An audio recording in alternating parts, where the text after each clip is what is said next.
Friends, welcome back to engineering girls. आज हम इस वीडियो में टेक्निकल कम्युनिकेशन के यूनिट 3 को डिस्कस करने वाले हैं, जो मेनली फोकस है प्रेजेंटेशन स्किल्स में, जिसमें आपका राइटिंग, डिज़ाइनिंग एंड स्पीकिंग आता है। बिना टाइम वेस्ट किए स्टार्ट करते हैं। सबसे पहले इसका सिलेबस देख लेते हैं, जिसमें है आपका thesis, project writing, technical proposal writing, how to pitch an idea, जिसमें आपका process, preparation and structure. Next है आपका एलिमेंट्स ऑफ स्पीच डिलीवरी, जिसमें आपका आता है passion, voice and illustration. Let's start. सबसे पहला टॉपिक है आपका thesis. A thesis is a statement in a non fiction or fiction work that a writer intends to support and proof. In generally हम thesis को वो समझते हैं जो पीएचडी में सबमिट होता है, लेकिन वो ज़रूरी नहीं है कि उसी को डिफ़ाइन करें। थीसिस एक स्टेटमेंट होता है जो फिक्शन या नॉन फिक्शन वर्क पे काम करता है, जो एक राइटर अपने पॉइंट ऑफ व्यू को सपोर्ट और प्रूफ देने के लिए बाइंड अप करता है। It serves as a clear indicator of the direction writer will flow. Writer के डायरेक्शन के फ्लो का क्लियर इंडिकेशन सर्व करता है। Carefully chosen, marked by vigilant selection of words to ensure precision. बहुत ही precise होता है आपका ये thesis. Although not all thesis statement can be verified for there exactness, they aim to develop an argument. In generally वो एक argument develop करता है। इसकी इंपॉर्टेंस क्या है? It provides a clear focus and direction for the writers research and writing. Writers के research और writing को क्लियरली जस्टिफाई करता है। It helps organize the content and structure of the work. आपने जो भी काम किया उसको स्ट्रक्चरली कंटेंट को ऑर्गेनाइज करता है, ensuring coherence and logical flow. It establish a foundation for presenting evidence and reasoning to support the writers claim. मतलब आपके पॉइंट ऑफ व्यू को एक सपोर्ट प्रोवाइड करता है और जो रीजनेबल होता है। अब डिस्कस कर लेते हैं थीसिस के बेसिक कंपोनेंट्स का। तो सबसे पहले है आपका title page, the front page of the thesis, and it is produced as a sample in the forthcoming page. आपके फोर्थकमिंग यानी आने वाले पेजेस में क्या क्या होगा उसका एक जनरल आइडिया प्रोवाइड करता है। नेक्स्ट है introduction. Introduces the basic concept of the given research work.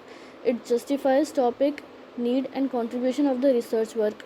ये जस्टिफाई करता है आपके टॉपिक को, उसके नीड को एंड उसके कंट्रीब्यूशन को। ये एक बेसिक इंट्रोडक्शन देता है कि आपने इस रिसर्च वर्क में किया क्या है।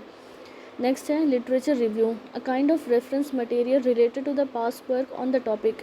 जिस टॉपिक पे आपने रिसर्च की है उसके पास्ट वर्क में क्या क्या काम हुआ था उसका रेफरेंस दिया जाता है।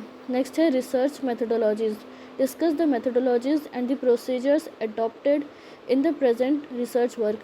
आपने अपने रिसर्च वर्क में किस मेथडोलॉजी को यूज़ किया था उसको डिस्कस करता है। नेक्स्ट है data analysis, provides the different models under which data processing and analysis is done. आपने किन डेटा पे काम किया था, किस तरीके से काम किया था, ये उसका ओवरव्यू देता है। नेक्स्ट पॉइंट है discussion. It discuss the data in relation with the given topic. Given topic के ऊपर के जो डेटा है उनके ऊपर डिस्कस करता है। नेक्स्ट सेक्शन है आपका conclusion. It concludes the research work with reference to analyze data as well. आपने डेटा में क्या क्या एनालाइज किया एंड आपके रिसर्च वर्क से क्या कंक्लूजन निकला, उसी का कंक्लूजन होता है आपके कंक्लूजन सेक्शन में। नेक्स्ट है findings. It consist of milestones and discovered invented theories, principles and information. आपके कंक्लूजन के बाद आपने क्या डिस्कवर किया एंड क्या चीज़ इन्वेंट किया उसको क्लासीफाई करता है। नेक्स्ट पॉइंट है summary. It shows the summarize version of the research work of आएगा यहाँ पर। ये आपके रिसर्च वर्क का समराइज वर्जन होता है। नेक्स्ट सेक्शन है future projection. The purpose of this component is the contribution of the research work for future research scholars. इस सेक्शन में आप इस चीज़ को डिफ़ाइन करते हैं कि हमने किस पॉइंट को अभी छोड़ दिया है और इसमें क्या इम्प्रूवमेंट हो सकती है, ताकि आगे जो रिसर्च स्कॉलर्स उस टॉपिक से कंटिन्यू करना चाहेंगे तो वो यहाँ से देख सकते हैं कि अभी तक कितने रिसर्चेस हो चुके हैं और हमें किस टॉपिक पे आगे रिसर्च करना है। नेक्स्ट है references. It provides the information about the different kinds of aids helps taken from the different areas of research work such as book, journal, research paper etcetera. Reference ये बताता है कि आपके रिसर्च वर्क को complete करने के लिए आपने किन किन रेफरेंसेस का यूज़ किया। वो हो सकता है कि कोई बुक हो, या हो सकता है कि कोई जर्नल हो, या कोई वेबसाइट भी हो सकती है, या फिर कोई रिसर्च आर्टिकल या रिसर्च पेपर भी हो सकता है। नेक्स्ट है appendices. It provides with all the raw materials on which the research work is based. Next topic है आपका report writing. Report writing involves creating a structured document that presents information on a specific topic, issue or a project in a clear and organized matter. Report writing क्या involve करता है? एक structure document create करता है जो किसी particular topic या issue पे बेस्ड होता है और ये क्लियर और ऑर्गेनाइज्ड मैनर में होता है. It is often used in professional, academic or research settings to convey findings, analysis and recommendations. ये जनरली प्रोफेशनल या एकेडमिक या रिसर्च सेटिंग्स में यूज़ किया जाता है ताकि मैसेज को आप कन्वे कर सको, एनालाइज कर सको या कुछ रिकमेंडेशंस दे सको. रिसर्च का ऑब्जेक्टिव क्या होता है? Present information clearly. रिपोर्ट का, रिपोर्ट राइटिंग आपने अपने प्रोजेक्ट पे क्या काम किया था उसको क्लियरली जस्टिफाई करता है. नेक्स्ट पॉइंट है support decision making. By presenting data, analysis and recommendation, report assess stakeholders in making informed decision based on the presented evidence. आपने अपनी रिसर्च कंप्लीट की, उस डेटा को एनालाइज करने के बाद रिपोर्ट जो है वो स्टेक होल्डर को असेस करता है कि इसमें क्या डिसीजन लेना चाहिए एज़ पर दी रिपोर्ट जो आपका कंक्लूजन निकल के आया है. कम्युनिकेट रिजल्ट्स को कम्युनिकेट करता है जिसके ऊपर डिसीजन लिया जाता है. नेक्स्ट है क्लासिफिकेशन ऑफ रिपोर्ट. रिपोर्ट की क्लासिफिकेशन क्या है? सबसे पहले बेस्ड ऑन पर्पस में है एक इंफॉर्मेटिव रिपोर्ट, एक analytic report. Informative reports, these reports are design to provide information about a specific topic without offering analysis or recommendation. ये कुछ एनालाइज नहीं करता, कुछ रिकमेंड नहीं करता, बट इस रिसर्च से आपको क्या क्या इन्फॉर्मेशन समझ में आई उसको कंक्लूड करता है. For example, a monthly sales report detailing the total sales figure, product categories and regional performance would be an informative report. Next है आपका analytic report. These reports go beyond merely presenting information. They include analysis and interpretations of the data. ये ज़्यादा focused होता है और ज़्यादा clear होता है. ये एनालिसिस करता है कि आपने इस प्रोजेक्ट में क्या एनालाइज किया है और उसको दर्शाता है. They often provide insights and recommendation based on the analysis. ये insight provide करता है आपके एनालिसिस के बेस पे, और रिकमेंडेशंस प्रोवाइड करता है कि इस एनालिसिस से हमें ये चीज़ करना चाहिए ताकि हमारी मार्केटिंग स्ट्रैटेजी जो है वो बढ़ जाए. For instance, a market research reports that not only present data on consumers' preference but also analysis trends, identify potential opportunities and recommends marketing strategy would be an analytical report. Next है on the basis of frequency. मतलब कितने frequently आपको report generate करना है. एक है periodic report, एक annual report और special report.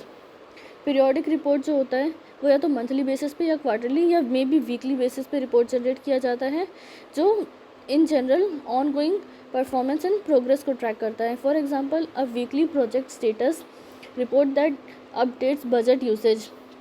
Annual report.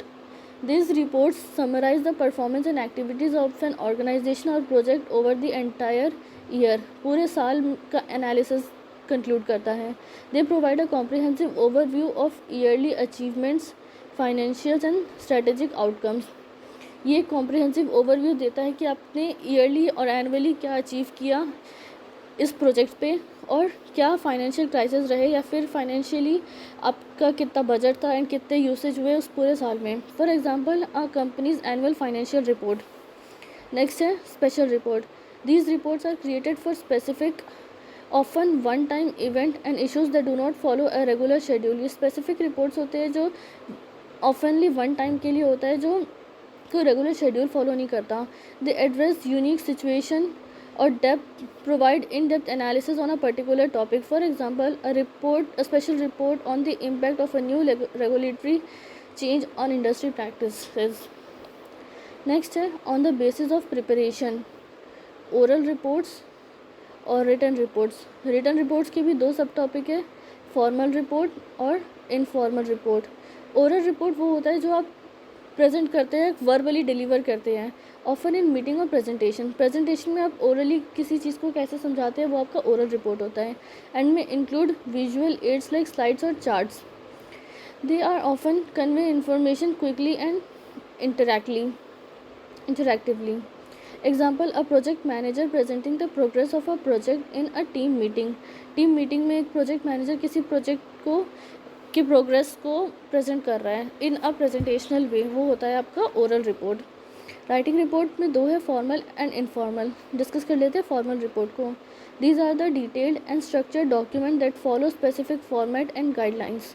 Formal report जो होता है वो स्पेसिफिक फॉर्मेट और गाइडलाइंस को फॉलो करता है। They are typically use for official purposes and includes data presentation, analysis and documentation. For example, a research paper. Next है informal communication. These are less structured. ये less structured होता है और internal communication में काम आता है। आपने external and internal communication के बारे में फोर्थ यूनिट में पढ़ा होगा। They may be brief and less detailed compared to formal reports. Formal reports के comparison में less detailed होता है और less brief होता है। For example, an internal memo summarizing the outcome of a meeting. Next है रिपोर्ट राइटिंग का format. इसमें आपका टाइटल पेज होता है, एब्स्ट्रैक्ट और एग्जीक्यूटिव समरी होती है, टेबल ऑफ द कंटेंट होता है, introduction, methodologies, findings, discussion, conclusion, recommendation, references और अपेंडिसेस। इसको हमने दोबारा एक्सप्लेन नहीं किया क्योंकि पहले एक्सप्लेन किया, आप वहाँ से रेफरेंस लेके इनके बारे में डिटेल में लिख सकते हैं, बिल्कुल सेम ही है ऑलमोस्ट। नेक्स्ट है project report writing. A project report is essential for communicating a project status to staff and stakeholder.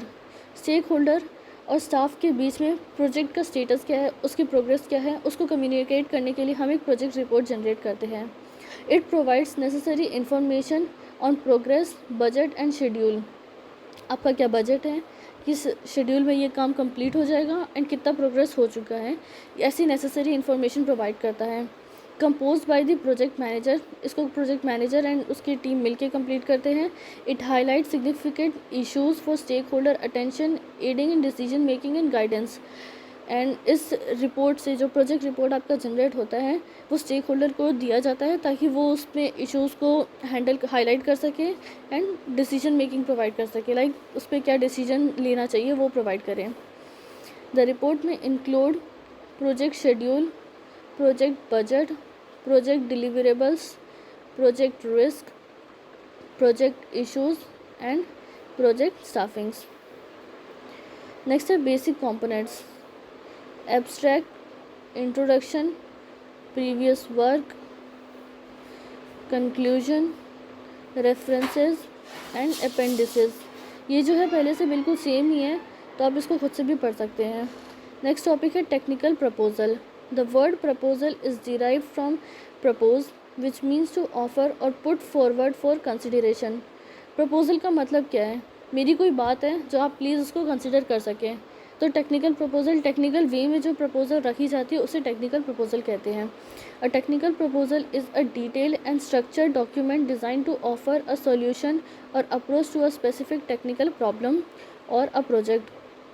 एक प्रोजेक्ट को अप्रोच करने के लिए टेक्निकल वे में जो कि एक स्ट्रक्चर्ड और डिटेल्ड डॉक्यूमेंट होता है उसी को हम टेक्निकल प्रपोजल कहते हैं। The basic components of a proposal as with any other written document, बाकी डॉक्यूमेंट्स की तरह ही होता है, इसमें भी कुछ चीज़ें होती हैं, जैसे आपका इंट्रोडक्शन होता है, बॉडी ऑफ द मटेरियल होता है and last conclusion and recommendation होता है। सबसे पहले इंट्रोडक्शन से बिगिन करते हैं कि आपका टॉपिक क्या है, आप किस बात का प्रपोजल रख रहे हैं। फिर मिडल होता है कि आप अपनी तरफ से क्या प्रपोजल रख रहे हैं। फिर उसका एंड होता है कि कंक्लूजन, इस प्रपोजल से ये कंक्लूजन निकलेगा और अगर आप कुछ रिकमेंड करना चाहते हैं तो आप वो रिकमेंडेशन रखते हैं उसमें। Introduction, it serves as the beginning of the proposal, proposal का बिगिनिंग होता है। It sets the stage by presenting the purpose, scope and objective of the proposal.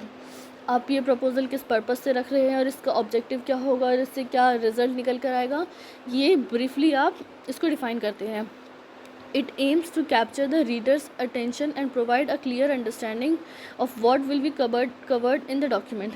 Document में क्या कवर होगा उसकी डिटेल्ड अंडरस्टैंडिंग प्रोवाइड करता है। नेक्स्ट है आपका मिडल पार्ट जो कि बॉडी है। It is the main section of the proposal where the detail material is presented. अब डिटेल वे में बताते हैं कि मुझे किस चीज़ का प्रपोजल रखना है एंड क्यों रखना है।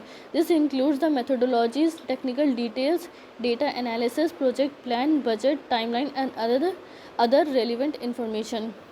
इस प्रोजेक्ट की मेथोडोलॉजीज़ क्या होंगी, टेक्निकल डिटेल्स क्या है, एनालिसिस क्या है, वो सब बॉडी के पार्ट पे डिफ़ाइन की जाती है और बाकी रेलिवेंट जितने भी इन्फॉर्मेशन होते हैं उनको बॉडी में डिफ़ाइन किया जाता है।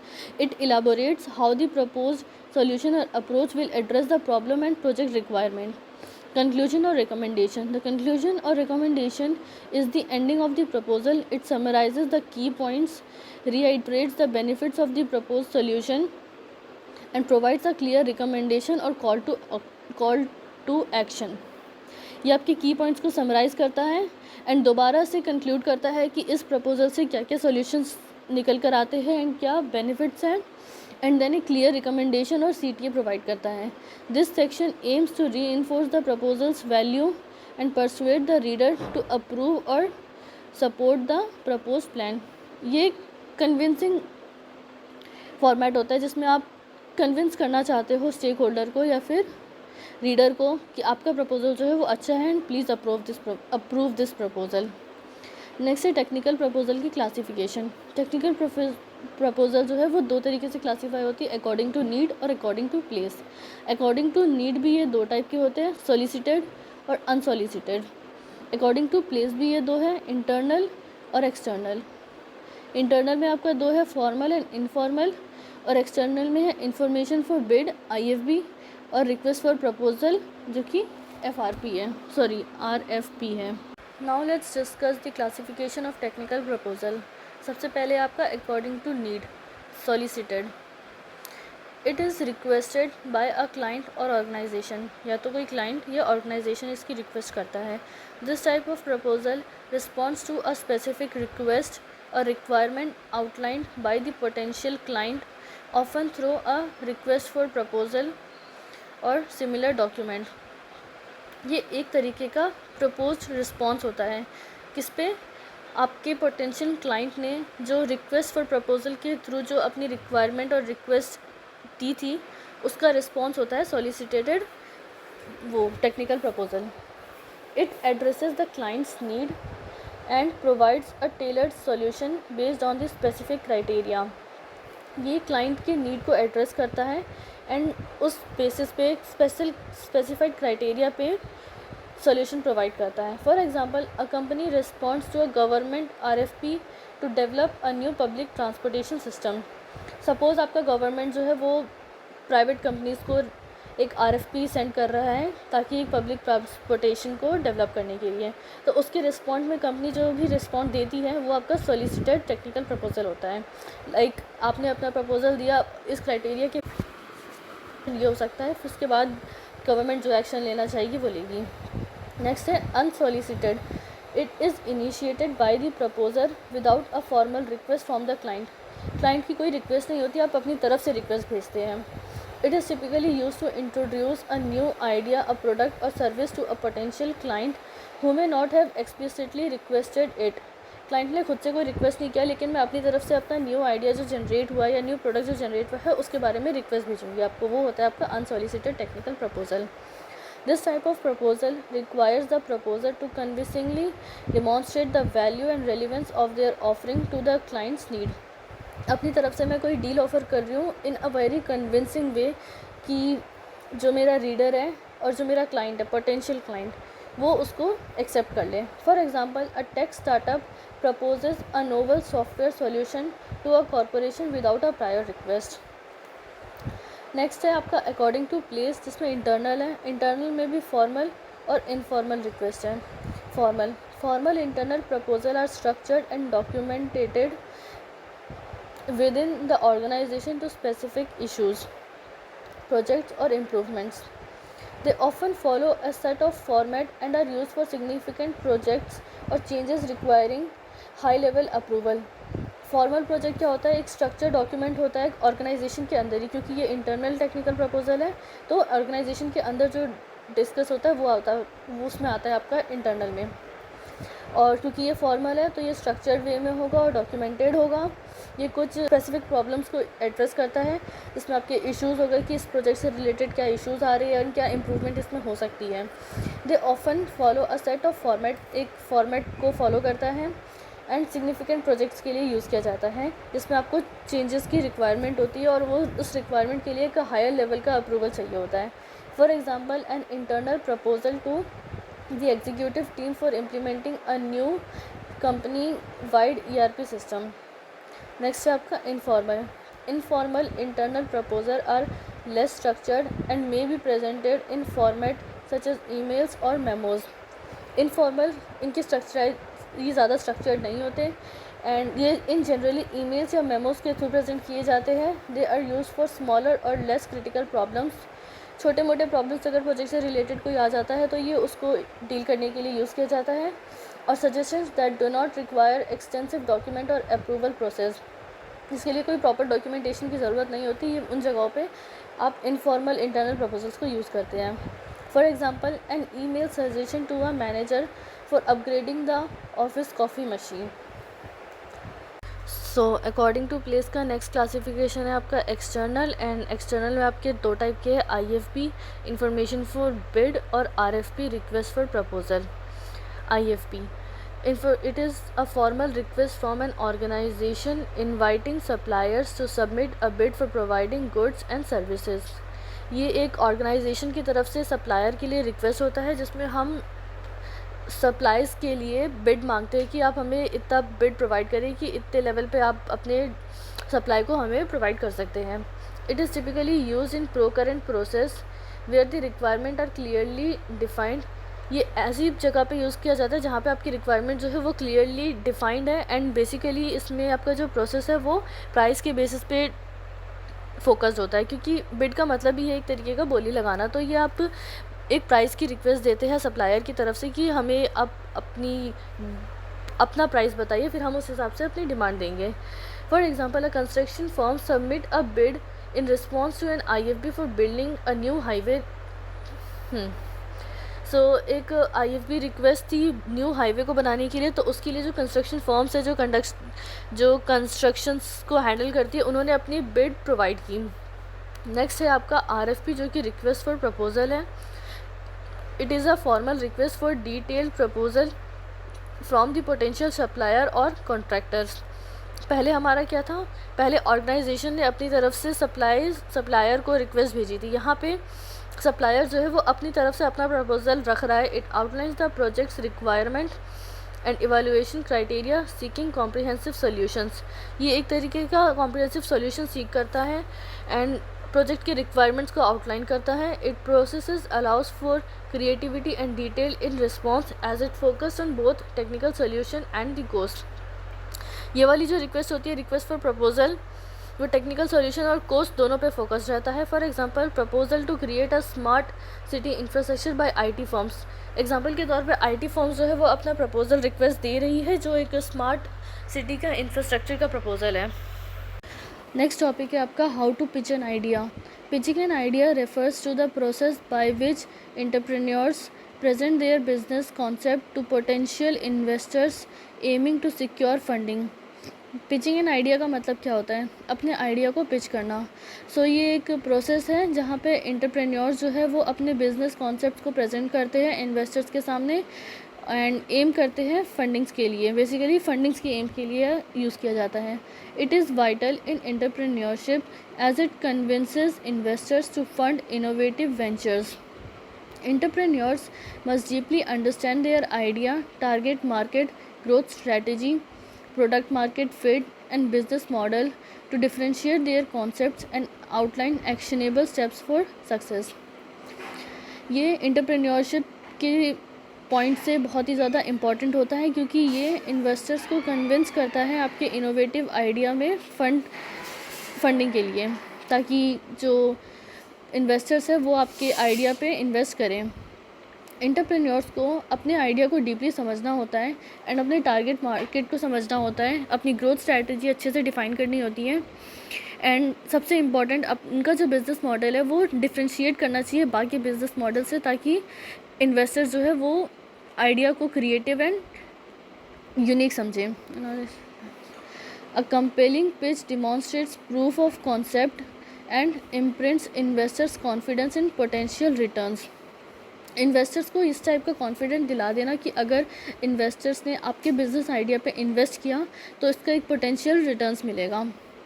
Additionally understanding the venture capital ecosystem is crucial as it helps entrepreneurs prioritise the right firms and build strong trusting relationship with venture capitalist, ultimately enhancing the likelihood of securing fundings.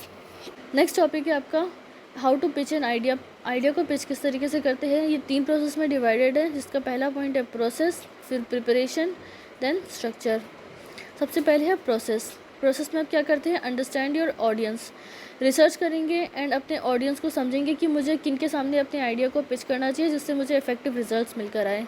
Define the core message, अपने idea को clearly propose करो and इस तरीके से कि सामने वाला उसको बेनिफिशियल और यूनिक समझे। प्रिपेयर की पॉइंट्स, इंपॉर्टेंट पॉइंट्स जो होते हैं, जैसे कि आगे आपका what important I want to cover including problem solutions, benefits and any supporting data और एग्जांपल्स, इनको आप प्रिपेयर करो। Prepare your delivery, rehearse your pitch multiple times, अपने आइडिया को मल्टीपल टाइम्स रिहर्स करो। इन जनरल प्रैक्टिस अपनी अच्छे से करो ताकि आप कॉन्फिडेंट फील हो और सामने वाले को भी लगे कि आपका आइडिया बहुत यूनिक है और बहुत क्रिएटिव है। आपकी डिलीवरी बहुत स्मूथ होनी चाहिए। Practice answering potential questions and खुद से प्रैक्टिस करो कि कौन से इंपॉर्टेंट क्वेश्चंस है जो इन्वेस्टर की तरफ से हो सकता है एंड उसके आंसर्स को प्रिपेयर करो।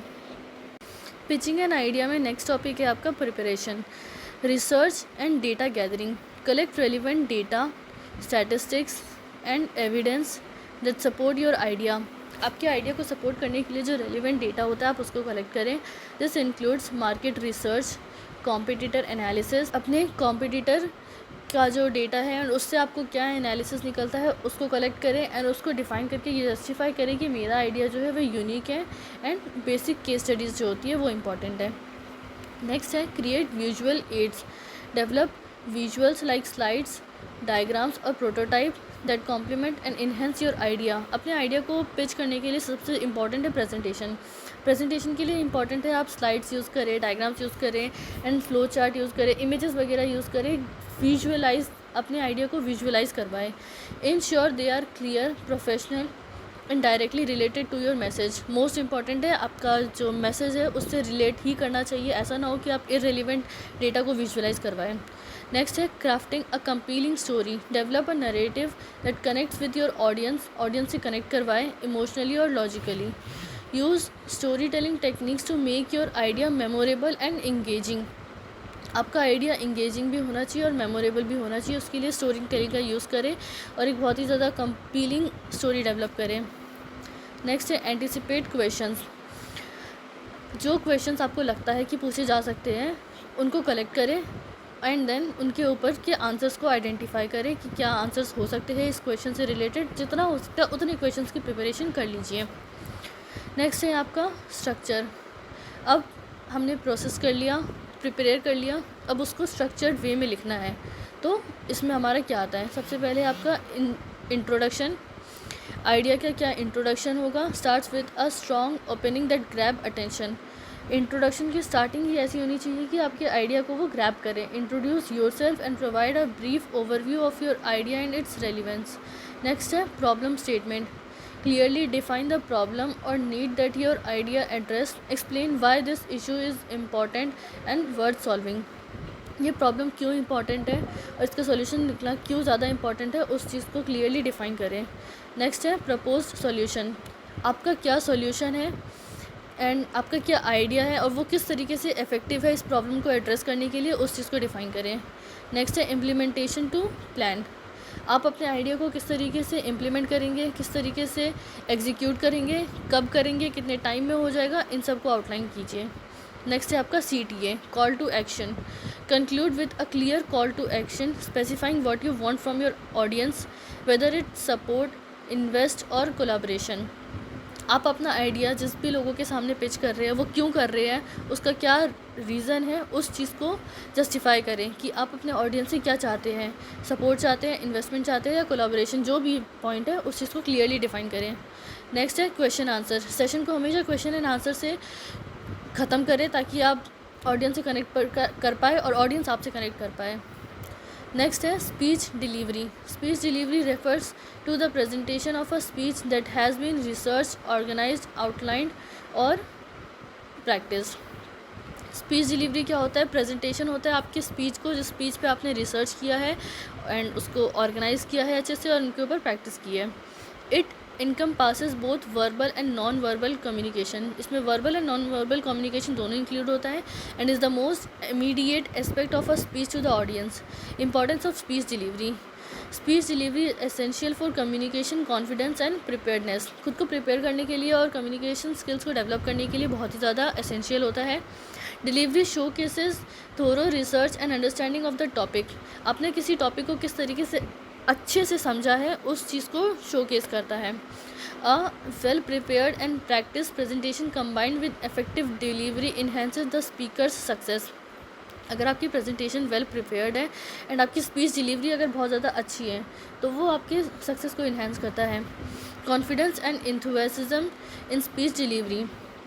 Similar to courtroom speeches by lawyers can significantly influence the audience perception and decision making. अगर आपके स्पीच डिलीवरी में कॉन्फिडेंस होगा, इंथुसियाज्म होगा, तो वो एक तरीके का कोर्ट रूम है कि लॉयर किस तरीके से लोगों को मैनिपुलेट कर देता है. बोलना तो नहीं चाहिए बट हाँ, उनके मैनिपुलेटिव टेक्निक्स बहुत ज़्यादा हाई होती है. जितना ज़्यादा मैनिपुलेटिव लॉयर होगा उतना ज़्यादा उसके सक्सेस रेट्स होंगे. तो ये भी एक तरीके की क्वालिटी ही है इंसान में कि आप ऑडियंस का परसेप्शन और डिसीजन मेकिंग ही चेंज कर सकें, इन्फ्लुएंस करें उन्हें. नेक्स्ट है 3 की एलिमेंट्स ऑफ स्पीच डिलीवरी. ये आपका लास्ट टॉपिक है. क्या क्या की एलिमेंट्स है स्पीच डिलीवरी के लिए. पैशन, पॉइज और illustration. Passion is the speaker strong belief and enthusiasm for their topic. Passion define करता है कि आप उस टॉपिक के लिए कितना ज़्यादा एक्साइटेड है और आपकी स्ट्रॉन्ग बिलीव्स कितनी है. It drives engagement and help convey authenticity को कन्वे करता है. Demonstrating passion through action rather than expecting the audience to infer it. आपका जो पैशन है वो आपके एक्शंस डिफाइन करते हैं, ऑडियंस खुद से उसको इंटरफेयर नहीं कर सकते. तो इसलिए आपको अपने आप में दिखाना होगा कि मैं इस टॉपिक के लिए बहुत ही ज़्यादा पैशनेट हूँ. Is crucial to avoid misunderstanding and missed opportunities. Next है poise. Poise refers to the speaker's composure and self confidence during delivery के टाइम पे स्पीकर का composure and self confidence define करता है poise. A poised speaker maintains eye contact, use appropriate gestures and speaks clearly. जिस speaker के अंदर confidence है वो आई कॉन्टैक्ट अच्छे से मेंटेन कर सकता है और सही गेस्चर्स को यूज़ करेगा एंड अपनी बात को क्लियरली जस्टिफाई करेगा. It involves appearing confident and in control even when nervousness तो होनी ही नहीं चाहिए. पॉइज की डेफिनेशन में यही है कॉन्फिडेंस होना. तो अगर आपके अंदर फिर भी नर्वसनेस है तो आप सामने वाले को वो अपनी नर्वसनेस ना दिखाए, खुद में सेल्फ कॉन्फिडेंट ला के रखे एंड खुद का कंट्रोल हो by focusing on helping the audience and addressing their needs. Next है illustration. Illustration involves using example, anecdotes and visual aids to clarify and reinforce key points. अपने की पॉइंट्स को clearly define करने के लिए आप इलस्ट्रेशंस का यूज़ कीजिए जिसमें एनेक्डोट्स होते हैं या फिर visual aids like images, graphs वगैरह हो गए या फिर प्रॉप्स हो गए. Helps the audience understand and remember speech content. आपके प्रेजेंटेशन में या आपकी स्पीच डिलीवरी में अगर इमेजेस वगैरह, ग्राफिक्स वगैरह यूज़ होंगे तो वो इंसान के दिमाग में ज़्यादा अच्छा इंप्रेशन देता है. Balancing illustration with poise and passion ensures a compelling and effective presentation. तो ये 3 की एलिमेंट्स है स्पीच डिलीवरी के लिए जो एक इफेक्टिव स्पीच को डिलीवर करता है एंड बहुत इंपॉर्टेंट होता है स्पीच डिलीवरी के लिए. सो फाइनली यहाँ पे हमारा यूनिट जो है वो कंप्लीट होता है. आई होप आपको ये वीडियो जो है वो बहुत इन्फॉर्मेटिव लगी. अगर लगी हो तो इसको लाइक करें, शेयर करें एंड सब्सक्राइब करें. And all the best for your exam.